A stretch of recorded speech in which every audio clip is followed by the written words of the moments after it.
Good morning, students. Today we can see the topic organisms and population. See, you all know that our living world is fascinatingly diverse and amazingly complex, isn't it? That is, diverse forms of living organisms are there, and complex forms of living organisms are also there, isn't it? So, if we want to understand its complexity, we have to investigate the processes at various levels of biological organization. So, what are the various levels of biological organization? They are macromolecules, cells, tissues, organs, individual organisms, population, communities, ecosystems, and biomes. As you all know, all the living organisms are made up of cells, isn't it? And the cells are made up of various molecules. The molecules can be micromolecules or macromolecules.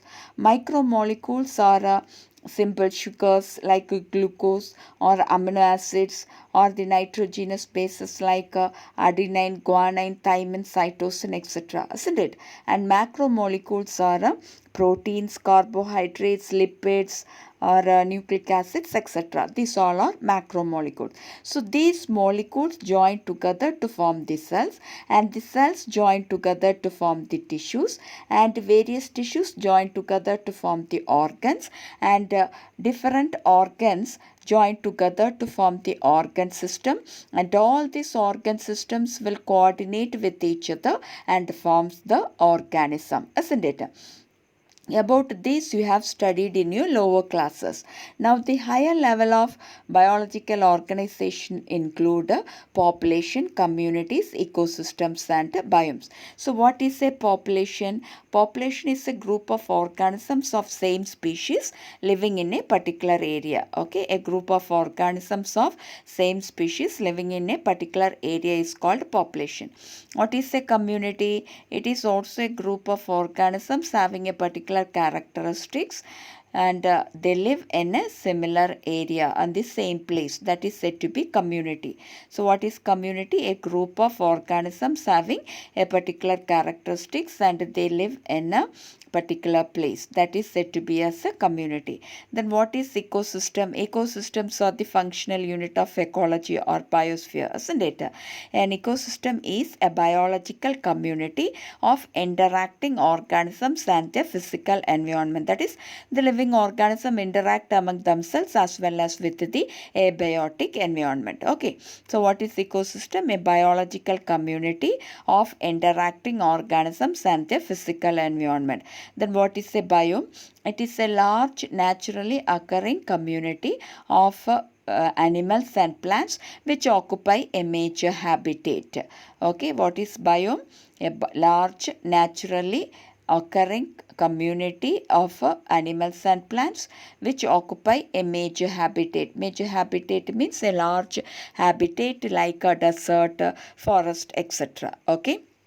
So, if we want to know the complexity of these living organisms, we have to investigate the process at various levels. So, at any level of biological organization, in order to investigate the process, we can ask two types of questions. What are the two types of questions? The how and why type of questions.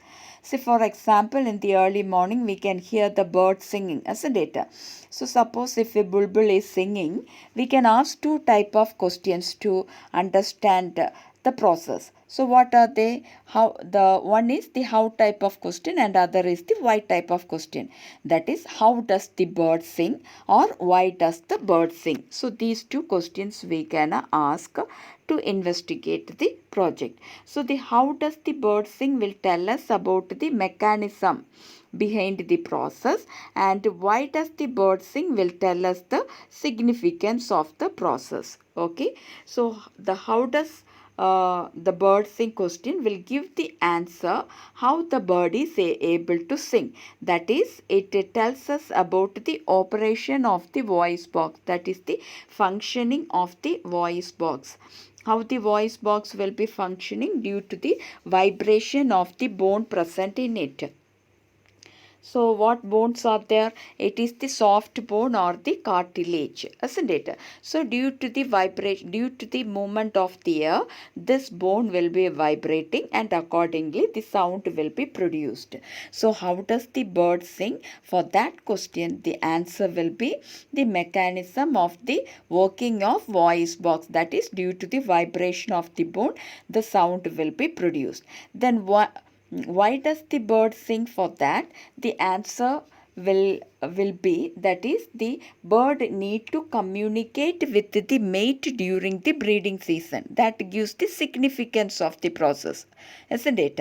That is, the bird want to communicate with its mates with its mate during the breeding season. Mate means what? Its life partner. Okay, so to communicate something to its mate, it will be singing this song. Can you follow? So this is how we can investigate the processes at any biological level. Okay. Now, like this, various other questions can also be asked, like why are the night blooming flowers generally white? In the night, it will be very dark and the white colors will be visible. Other colors will not be clearly visible, isn't it? So, in order to attract the pollinators, it will be white in color. Then, how does the bee know which flower has nectar? How it knows? Due to the fragrance or the smell produced from the flower, from that nectar, it can know that the flower contains the nectar. Then, why does cactus have so many thorns? In order to escape from the browsing animals, grazing animals. Okay, then how does the chick recognize her mother? By the smell, that is the chemical substance produced by them, or based on the by vision, we can say by seeing itself also they will be able to recognize. Okay, so like this, various questions can be asked by which we can investigate each and every process. Okay. Now, what is ecology? Ecology is a branch of science which deals with the interaction among organisms and between the organisms and its physical environment. Okay, so what is ecology? It is a branch of science or branch of biology which deals with the study of interaction among organisms and between the organism and its physical environment. Physical environment means what? The abiotic environment. Okay, and ecology is basically concerned with the 4 levels of biological organization. So what are they? Organism, population, community and biome. So all the higher levels of biological organization comes under ecology. Okay, so ecology is concerned with the 4 levels of biological organization. They are organisms, population, communities and biomes. And in this chapter we can see ecology at the organism and population level. Okay. Now, organism and its environment. See, ecology at organismic level is mainly dealt under physiological ecology. Okay, it is dealt under what? Physiological ecology. What is physiology? Physiology means study of the functions of organs or organ system. That is physiology. Okay, so ecology at organism level means what? Mainly it deals with the physiological ecology. That means it helps us to understand how the different organisms are adapted to their environments for their survival as well as for their reproduction. Okay, how the organisms are adapted to their environment. So about that we can understand. Okay, so ecology at organism level means what? It mainly deals with the physiological ecology. That is, it tells us to know how the different organisms are adapted to their environments in terms of what? Their survival as well as their reproduction. Okay.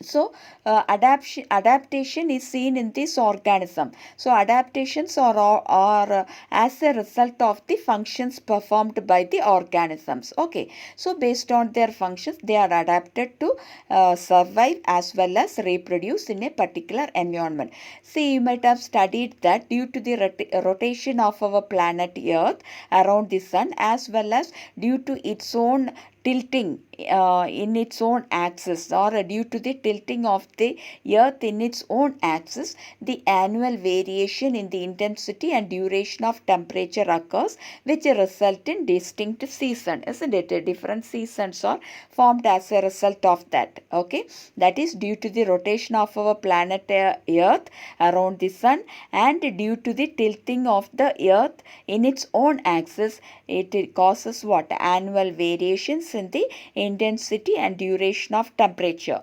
As a result, various seasons are formed, like the summer season, spring season, autumn season, winter season, etc. Isn't it? Now, these variations in temperature along with the annual variation in precipitation. Precipitation means what? The rainfall and the snowfall. Okay. So, these variation in temperature along with the annual variation in precipitation are responsible for the formation of major biomes like desert, rainforest, tundra, etc. Okay, desert means where the temperature is very high, isn't it? Rainfall is very less. Rainforest means rainfall will be very high, isn't it? And tundra means what? Treeless mountain tract. Okay, due to the low temperature there won't be much trees. Okay, that is what a tundra. So such a desert, rainforest and tundra are formed due to the variation in the temperature as well as in the precipitation, that is in the rainfall. Okay, so here you can see the various biomes. Here this mean annual temperature is given, and then the side mean annual precipitation is given. Based on that, this is the desert formed, and this is the grassland, this is the tropical rainforest, this is the temperate rainforest, and this is the coniferous forest, and this is the Arctic and the alpine tundra. Okay, so these are the different major biomes. So sometimes it can be asked in the question paper, it will be given ABCD, you will be asked to label when this diagram is given, or they can ask the range of temperature also. Okay, so desert very high temperature is there, you can see it ranges even 20-23 temperature degrees, isn't it? Okay, so temperature will be high and the rainfall will be very less. Grassland, here the continuous cover of grasses will be there, very less trees may be there. Okay, and tropical rainforest, huge, thick, densely populated trees will be there, and heavy rainfall will be there. Temperate forest means high precipitation, that is rainfall will be there, and humidity also will be there, and they mainly is formed of deciduous trees. Deciduous trees means which will be losing their leaves during the winter season. Then coniferous trees are having long winter and short summer. Arctic means high latitude. Alpine means trees will not be there. Okay, so Arctic and alpine tundra means these tundra are present in the high latitudes, and tundra means what? A treeless mountain tract. Due to the low temperature there won't be much trees. Okay, latitude means what? It ranges from 0 degree at the equator to 90 degrees at the poles, that we say it as the latitude. So these are the major biomes. Okay, now, the major biomes are huge in nature, isn't it? It is very large area. So, within that biome itself, at certain regions, the variations can be seen. Okay, so regional and local variations within each biome will lead to the formation of different habitats. So, what is a habitat? Habitat is a place where an organism lives. Okay, habitat is a place where an organism live. So based on the regional as well as the local variation within each biome, various habitats are formed. Okay, so in our planet earth, if you take our planet earth, life exists in few favorable habitats, isn't it? We can see the existence of life in few favorable habitats, and even we can see life can also be seen in extreme and harsh habitats also. okay, but much life will not be there. Very limited life forms will be there in such extreme and harsh habitats. Example of such extreme and harsh habitats are scorching Rajasthan desert. Okay, too much heat will be there, that's why it is scorching. Okay, Rajasthan desert or rain soaked Meghalaya forest. Always we can see rainfall there, or the deep ocean trenches, the ocean depth, very deep oceans, or torrential streams, or permafrost polar regions. Always it will be permanently frozen. Okay, then high mountain tops, or thermal springs, or stinging compost pits. All these are also habitats, example of habitats where few life forms can be seen. Okay, even in our body we can say our intestine is a habitat of hundreds of species of microbes. A lot of microbes can be seen in our intestine. So our intestine can also act as a microhabitat. Okay. Now, here you can see some of the biomes. So, the first one is this one is the tropical rainforest. This is the deciduous forest. This is the desert, and this is the sea coast. These are all examples of what biomes. These are the major biomes which is seen in our country. Okay.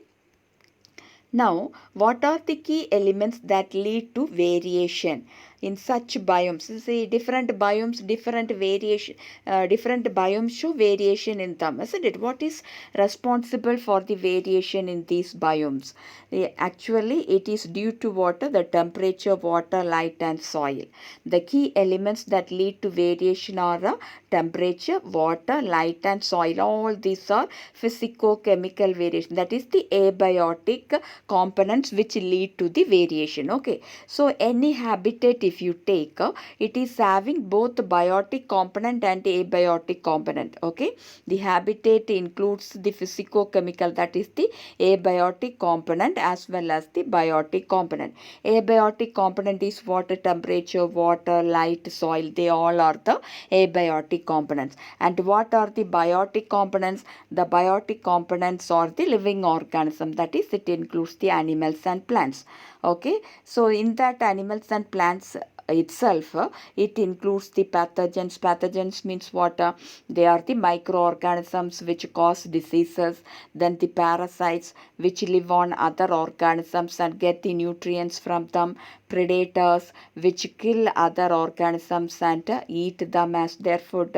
And competitors. Competitors means they compete with the same species or with different species for their needs. For their needs means it can be for their food or mate or shelter, etc. Okay, that is competitors. So all these organisms are included under the biotic components. Okay, so in a habitat, both the abiotic components are there and biotic components are there. Okay, and these organisms actually they will be passing through various processes like natural selection.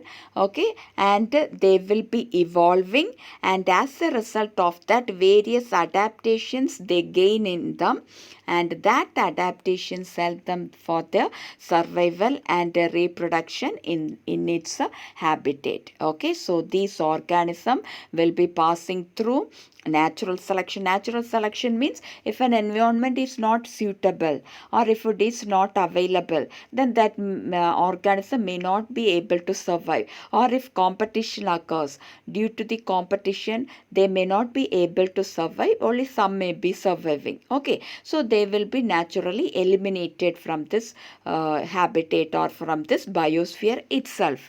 Okay, that is what we say it as natural selection. That is, nature will be selecting the fittest organism to survive.